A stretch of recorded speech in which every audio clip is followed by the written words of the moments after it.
લગ્નના મંડપમાં બધું તૈયાર હતું. શહેનાઈ વાગી રહી હતી, મહેમાનો હસી રહ્યા હતા અને સ્ટેજ પર દુલ્હન લાલ કપડામાં શાંતિથી બેઠી હતી. પણ અચાનક દુલ્હન ઊભી થઈ અને બધાની સામે બોલી, "આ લગ્ન નહીં થાય." એક પળમાં તો આખું મંડપ શાંત થઈ ગયું. દુલ્હાના હાથમાંથી વરમાળા નીચે પડી ગઈ. લોકો એકબીજાને જોવા લાગ્યા, કારણ કે આ કોઈ સામાન્ય લગ્ન નહોતા. આ શહેરના સૌથી મોટા ઉદ્યોગપતિના દીકરાના લગ્ન હતા. દુલ્હનનું નામ હતું આરોહી. શહેરની સૌથી હોશિયાર અને શાંત છોકરી, મિડલ ક્લાસ પરિવારની દીકરી. એના પિતા સ્કૂલમાં શિક્ષક હતા. સાદું જીવન, ઉચ્ચ વિચારો. આરોહી બાળપણથી જ ડૉક્ટર બનવા માંગતી હતી, પરંતુ ઘરની પરિસ્થિતિ સારી નહોતી. પિતાએ લોન લઈ અને તેને ભણાવી હતી. ઘણી રાત્રે એણે પોતાના પપ્પાને ચૂપચાપ રડતા જોયા હતા. એક દિવસ આરોહીએ તેના પપ્પાને કહ્યું પણ હતું કે, "પપ્પા, મારા માટે આટલું બધું ના કરો." ત્યારે તેના પપ્પાએ હસીને કહ્યું હતું, "દીકરીના સપના માટે બાપ ક્યારેય થાકતો નથી." વર્ષો પછી આરોહી ખરેખર ડૉક્ટર બની ગઈ અને આખા પરિવાર માટે એક ગર્વની પળ હતી. બધા લોકો ખૂબ જ ખુશ હતા. પણ પછી એક દિવસ શહેરના સૌથી અમીર માણસ વિરેન શેઠનો પ્રસ્તાવ આવ્યો. એ પોતાના દીકરા કૃણાલ માટે આરોહીનો હાથ માંગતા હતા. ઘરમાં તો ખુશી જ છવાઈ ગઈ. માતા બોલી, "દીકરીનું જીવન સેટ થઈ જશે." પણ આરોહી ખુશ નહોતી, કારણ કે એ કૃણાલને ઓળખતી જ નહોતી. પરંતુ આખા પરિવારની ખુશી માટે ચૂપ રહી ગઈ. લગ્ન નક્કી થઈ ગયા. શહેરના સૌથી ભવ્ય હોટેલમાં તૈયારીઓ શરૂ થઈ. બધું ફિલ્મ જેવું જ લાગતું હતું.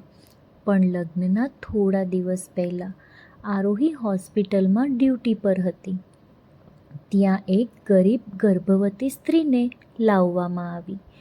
એની હાલત ખૂબ જ ખરાબ હતી. એ સ્ત્રીના પતિ પાસે પૈસા નહોતા.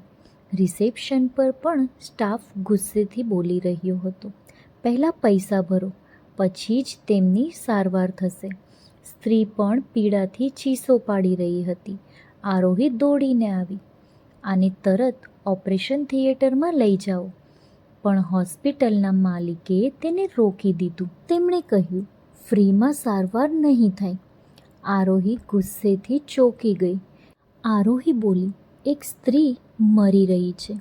એ સમયે પાછળથી અવાજ આવ્યો કે રૂલ્સ બધા માટે સરખા જ હોય છે.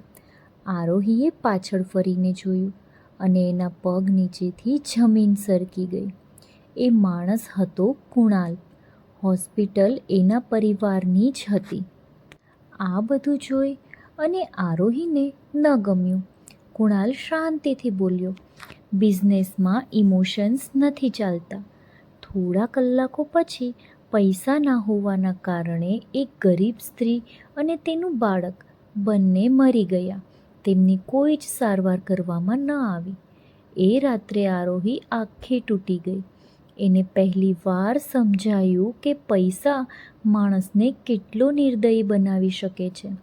તેણે આખી રાત ઊંઘ ન કરી. તે ઊંઘી જ ન શકી. એક બાજુ પરિવારનું સપનું અને બીજી બાજુ એક નિર્દોષ સ્ત્રીનો ચહેરો. અને પછી લગ્નનો દિવસ આવી ગયો. મંડપ સજાઈ ગયો. મીડિયા આવી ગઈ. મોટા લોકો બેઠા હતા. કૃણાલ સ્મિત સાથે સ્ટેજ પર ઊભો હતો. પરંતુ આરોહીના દિલમાં તો તોફાન જ ચાલતું હતું. પંડિતજીએ કહ્યું કે હવે વરમાળા પહેરાવો, અને એ જ પળે આરોહીએ વરમાળા નીચે મૂકી દીધી. આ બધું જોઈને આખું મંડપ શાંત થઈ ગયું. એણે બધાના સામે માઇક લીધું અને કંપતા અવાજમાં બોલી, "હું એવા માણસ સાથે લગ્ન નથી કરી શકતી કે જેના માટે પૈસા માણસની જિંદગી કરતાં પણ મોટા હોય." વિરેન શેઠ ગુસ્સાથી ઊભા થઈ ગયા. આ બધું જોઈને તે આરોહીને બોલ્યા, તને ખબર છે તું શું કરી રહી છે?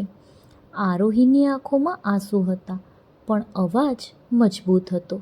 હા, આજે પહેલી વાર હું સાચું કરી રહી છું. લોકો શોકમાં હતા. કોઈ તાળીઓ પાડી રહ્યું હતું, કોઈ નિંદા કરતું હતું, પણ આરોહીને હવે કોઈ પણ લોકોથી કોઈ પણ ફરક નહોતો પડતો. એ સ્ટેજ પરથી નીચે ઉતરી અને તેના પિતા શાંતિથી ઊભા હતા. આરોહી ડરી ગઈ. પપ્પા, મેં તમને શર્મિંદા કરી દીધા. પણ એના પિતાએ આંખોમાં આંસુ સાથે કહ્યું, ના બેટા, આજે તું સાચે મારી દીકરી બની ગઈ. આ શબ્દો સાંભળીને આરોહી તો રડી જ પડી. થોડા મહિનાઓ પછી આરોહીએ શહેરની બહાર નાનું ક્લિનિક શરૂ કર્યું. અને આ ક્લિનિક એવું હતું કે જ્યાં ગરીબ લોકોની ફ્રી સારવાર થતી હતી.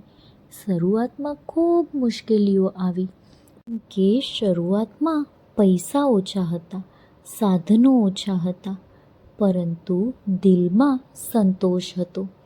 એક દિવસ એક વૃદ્ધ સ્ત્રી સારવાર પછી આરોહીના હાથ પકડી અને બોલી કે બેટા, ભગવાન તને ખુશ રાખે. એ પળે આરોહીને સમજાઈ ગયું કે સાચી સફળતા મોટી કાર કે પૈસામાં નથી. સાચી સફળતા કોઈના દિલમાં આશા બનવામાં છે. વર્ષો પછી આરોહીનું ક્લિનિક આખા રાજ્યમાં પ્રસિદ્ધ થયું. લોકો એને ગરીબોનું ડૉક્ટર કહેવા લાગ્યા. એક દિવસ મીડિયાએ પૂછ્યું કે તમને લગ્ન નહોતા કર્યા એ નિર્ણયનો ક્યારેય અફસોસ થયો છે? આરોહીએ હળવું સ્મિત કરીને બોલી કે ના, કારણ કે એ દિવસે મેં લગ્ન નહોતા તોડ્યા, એ દિવસે મેં પોતાને બચાવી હતી. મિત્રો, જો તમને મારી આવી વાર્તા ગમતી હોય તો લાઈક અને શેર કરી દેજો. તેમજ આવી જ બીજી વાર્તાના તમને નોટિફિકેશન મળી રહે એ માટે મારી ચેનલને સબસ્ક્રાઈબ જરૂરથી કરી લેજો. Thank you for watching.